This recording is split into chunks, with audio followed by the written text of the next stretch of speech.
Hello and welcome along to the Cannington Wednesday preview. We'll also have a look at the weekend of chasing upcoming. David Shortte and Troy Iwanyk with you. How do you do, Troy? Yeah, very good, Shorty. Very good. Looking forward to this week's racing and tonight. A couple that I've got on the card. How are you doing? I'm good. I'm really good. I like yourself, very much enthused about the weekend of chasing we have upcoming. Drawn together a wonderful final for this Friday night's feature there at Mandurah. It is the Nambeelup Cup Final. Heats were tremendous last Friday night. We've been left with a really, really high quality lineup for this Friday night's feature. And we're going to go back and have a look at a couple of the replays before we go deep into our thoughts from a tipping perspective. The second of the heats, we'll have a look at the replay here. In box number 6, Jaffa Manelli begins well and burns across. It brings boxes 7 and 8 really into this race. Nirakani and also Sunset Goddess. Nirakani, though, is the one greyhound that once it gets to the fence, it really does click through the gears. Sunset Goddess sticks with it for a little bit, but then Nirakani really does drop them off, and turning for home really does put a space on them over the concluding stages and records a hot win, defeating Sunset Goddess and Jaffa's Manelli. 573, 16, 17, 27 and 28, the fastest qualifier. Margins were big, 6 1/4 by 7 3/4 lengths. Well done to Andrew McLaren. And the second of the replays we'll have a look at, this was one that you were pretty keen on this particular preview last Friday night, Troy, and it's Just a Piastri from box number 3. Shows outstanding early burn, rolls to the top. Geordie Ladd, we mentioned when looking at this heat, was particularly well placed out there in box number 8. It goes around the scrimmaging, drawn inside, sits into a second position and sticks on nicely there throughout the course of the race. And Frogs Manelli was chopped out early. It's also in and around the place there. It runs home well for third behind Just a Piastri and Geordie Ladd. But you look at the times there, 564, 16, 11, 27, 49. Margins 4 1/4 by 5 1/4. The other heat, it was Tic Tac Manelli, 563, 16, 17, 27.50 overall. So 3 really good heats there. Troy leaves us with a wonderful final. Box draw order, Sunset Goddess in 1, Tic Tac Manelli 2, Sunset Caligula in 3, Nirakani, fastest qualifier there in box 4, Hurry Up Eric in 5, Jaffa's Manelli in 6, Just a Piastri in 7, and Geordie Ladd in box number 8. Yeah, great final. And the box draws made it interesting. Sunset Goddess off the inside, Sunset Caligula off 3. Both greyhounds that can show pace and could really excel from these draws. Tic Tac for mine is just a little bit enigmatic. Hard to know when it's going to jump and when it's not. And then Nirakani, what a run, as you've mentioned. That was exciting and fantastic for Andrew McLaren and the team. It looks the one best box to get a reasonable run into this race at some point, where the 1 and 3 begin well. It's still going to get a run into the race. And then as we move out wider, I'm really keen on Just a Piastri here. It just has to get itself into the race. But if Carney gets held up behind Goddess and Caligula, it really could be the one that might just swoop around him if there's a bit of interference. So, look, I want to be on Carney. I really love what I saw last week, and it's backed up the run from the previous week. But Piastri does need a bit of luck, but if it gets it, we could get value. Well, it's got the early burn. So you mentioned that Tic Tac Manelli can be enigmatic at the start, but last week it was the fastest early split of these, 563. So when it gets it right, it can really hum along. Now, if it does that again, all of a sudden Goddess and Caligula have got a dog in front of them, or indeed around them, that they're going to have to navigate. And if it gets a little jammy in that inside section, Nirakani was very comfortable being drawn off the track, so middle to wide's no problem there. Just a Piastri, 564 was the second quickest early split, and only by a really narrow margin. So if they happen to jam a little bit and it gets that slingshot around, then the race can open up big time. Now, I thought that nearly anything could win this race. So I'll say the same thing this week as I did last week, and we got a result out of Geordie Ladd last week out of box number 8. Again, I'm roving Geordie Ladd to run 2nd, 3rd or 4th through all of my trifectas, first fours, exactas, everything in this race. Now, from a class perspective, Geordie Ladd probably isn't up to a number of these if they were one-out match racing. This is not a match race. This is a race with a full field where there's a lot of dogs that are running similar early splits. They may well find each other in the middle down towards the inside, and knowing that Just a Piastri runs that early split, it's likely to sort of carve over And Geordie Ladd's just left with that lovely big airport that it loves to have out wide on the track early. It'll zoom around them into a spot. It's a greyhound that does run the trip out okay. It can't run quite as quick as some of these, but I think it'll hit the frame. And having a look at early markets, it was the rank outsider of the field. So for me, I think it's a no-brainer. You must include Geordie Ladd, trifectas, first fours. Personally, I'm roving it through. And sure, you can go a bit skinnier with just a Piastri, Sunset Goddess, Sunset Caligula, Nirikani as your four main options up front, and then sort of play for heavier percentages on the way through. But I just thought in a race where there's a number of scenarios that could unfold up front, the one thing that is absolutely not up for debate is that Geordie Ladd is drawn perfectly. It's got the dog that's got early speed and is going to want to carve over, drawn inside of it. And I think it'll hit the frame as the rank outsider, and that should hopefully help us to get some nice novelties out of the race, Troy. Yeah, I look at the race, and if I was making a market for this race, I couldn't have Geordie Ladd as a rank outsider. I simply couldn't. It loves the pink.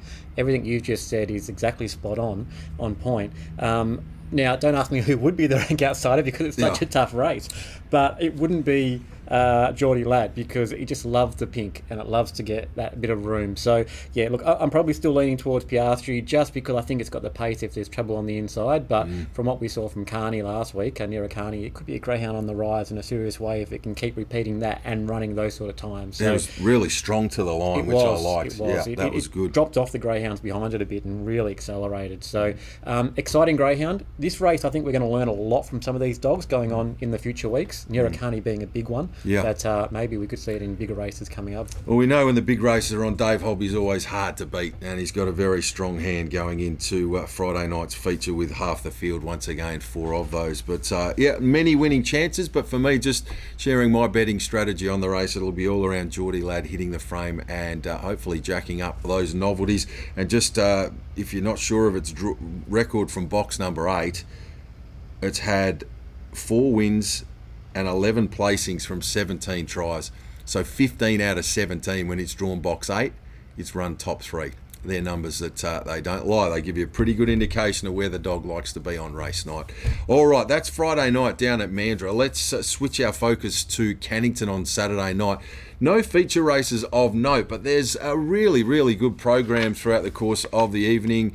Free-for-alls over the 3 main distances and quite a lot of middle distance racing, which I do enjoy on a Saturday night, Troy. The 2 races of note that we'll focus in on for Saturday night are races 3 and 4. Race 3 we'll start with is a 601 metre free-for-all, and we see Our Girl Jess in 1, King Kuna 2, Ironworks in 3, Max Capacity in 4, West On Model in 5, the star Miss Envy, the dual WA Greyhound of the Year. She's drawn in box number 6, fresh off a rare defeat last week when finishing runner-up. Naughty Evie's in 7, and Tilly Rose, they're in box number 8. High quality field assembled here. Miss Envy, no doubt, will go around a warm favourite once again.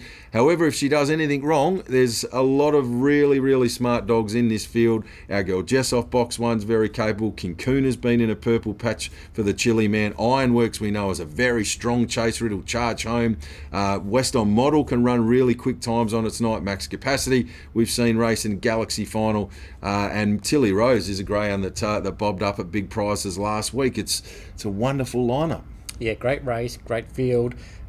Miss Envy drawn out wide makes it even more interesting because she didn't get across last week and had a bit of trouble working into the race, and then when she finally got into it, put the accelerator down but still wasn't quite able to get to those leaders just in time. Our Girl Jess off the red looks a real each-way chance for me here. Loves this trip, and if it does get the right run early, it could be setting a bit of a pace up front. Now, it's just a tough race, Shorty. I looked at this race a number of times and went over it and over it and over it. Obviously, Miss Envy on top. I mean, that's an obvious one, but I'm just not as confident after last week's run that she's going to... I should go back one step. A couple of weeks ago in the distance race, she got beaten in the heat and come out in the final and went super. And we said, it was an interesting run in the heat. She peaked a bit and didn't finish it off. Maybe she just needed the run back at Cannington last week, and now she'll settle back in and she'll come out and we'll see a different Miss Envy. I know it was a great run last week, don't get me wrong, but I think we expected her to come out and really beat that field quite convincingly in some ways. So I'm still on top with Miss Envy. I think she could potentially come out running this week, and if she does that, watch out. But I'm keeping our girl Jess on the inside very, very safe each way. But this is one of those races where if you like something, have a play, because you're generally going to get good value with Miss Envy in the race. And if it gets up, you're going to fill your pockets. Big style. So outside of Miss Envy, who'll go around a hot favourite in this race, there's a lot of other quality performers. I thought that our girl Jess, the greyhound that Troy's touched on, also King Kuna is likely to go around at pretty big prices here, and it's been a while since it's missed the frame, so you definitely want to include those two runners if you're playing trifectas first fours. Miss Envy's likely to be probably too short to back in this race, but I just love watching her race. She's an absolute superstar of the WA greyhound racing scene. She's been our darling for a period of time now, and anytime she's on a race program, it's worth turning up and really watching and cheering hard, because it's very rare that you get greyhounds of her calibre racing in our state here in WA. So great to see her going around there on Saturday night.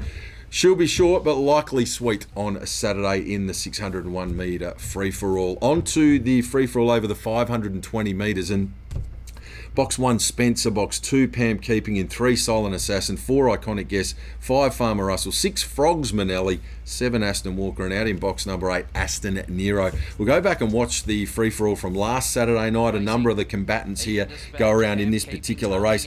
This was a really, just an incredibly messy race. So Pam Keeping in the early stages is up on top of the speed, and then through the first corner it gets messy.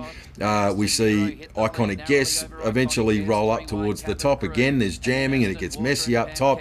And then late in the race, after it looks like Iconic Guess may have missed its opportunity, and we see the 6 dog coming hard at it late, and then we just see Iconic Guess, the class, come to the fore in the home straight, going on for another nice win. But I thought it was a race that almost would try and erase from my memory bank, just with the amount of things that happen within this race that are very unusual for top grade events. Iconic Guess has won the last 2 free-for-alls here over the 520 metres now, so the form is certainly on the board. It deserves big respect. Greyhound that I'm happy to have something on in this race is drawn out there in the Fairy Floss, Aston Nero. From box number 8, 10 tries, 5 wins and 3 placings, so no problem at all. Drawn out there, gets room in the early stages to find a spot through that first corner, and if it gets in, Aston Nero pretty strong. I expect it to be hitting the frame at a reasonable each-way price. Certainly Iconic Guess from box 4. I like Spencer drawn the inside as a dog, and you know there's others there. Frogs Manelli I thought was a bit stiff in its Nambeelup Cup heat last week. Wouldn't be at all surprised to see it improve sharply here. But for me, each way, Aston Nero in the 500 metre free-for-all on Saturday night. Troy, how do you see it? Tough. It's a tough race, this one. It really is.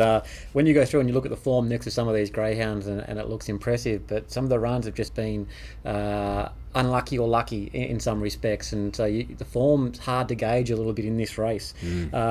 I had Spencer marked off the red because I thought it could hold up on the inside a little bit, and we know that greyhound's very talented. Iconic Guess, off its recent runs, it's hard to go past in terms of what it's doing. It's getting the job done and finding a way to get the job done, so looks one that you've got to consider. And I liked Frogs Manelli here. I really thought, now, this greyhound, I've always stated, is very enigmatic.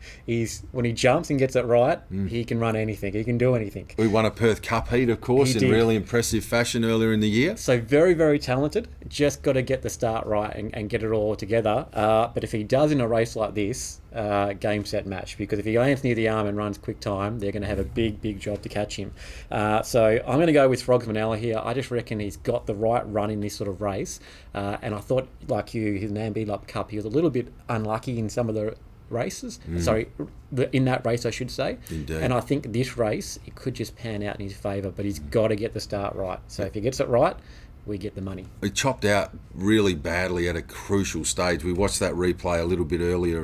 That was, of course, in the Just Piastri race in that heat last Friday night. So if you're not sure, go back and watch that replay. We played a little earlier on this preview, and just as it was looking to get into the spot, it got badly crunched. So this time around, Troy's suggesting if we can see Frogsy leap across into a nice spot without getting tampered with it could be the dog that can run a bit of time up front. Certainly got a big motor if it does get clear. Love the puns there, Shorty. I caught onto them. Thank you very much. Yeah, just looking for a lily pad on the way over there. We'll see if we can find one for the Frog on Saturday night. But and he's in the green. So it's got to be an omen, doesn't it? It's lining up for you here, that's for sure. And happy.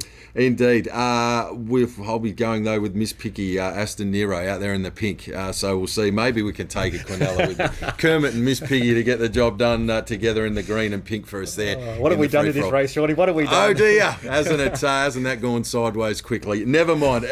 Regardless of how you see it. Can we get Farmer Russell in the yellow and the Big Bird or not? Why not? Throw it all into the mixer and see what comes out. It's the top end of our sprinters, though, and looking forward to it on Saturday night. It should be an absolute beauty. Now, before we leave you, time to find a winner on the Wednesday night program. Troy, what have you come up with for the punters this week? Yeah, 2 tonight, Shorty. I'm going to go into the Winter Maiden Classic heats tonight. There's only 2. They're smallish fields, but and they're pretty even bunch. But I found Urban Surf, race 4, number 1.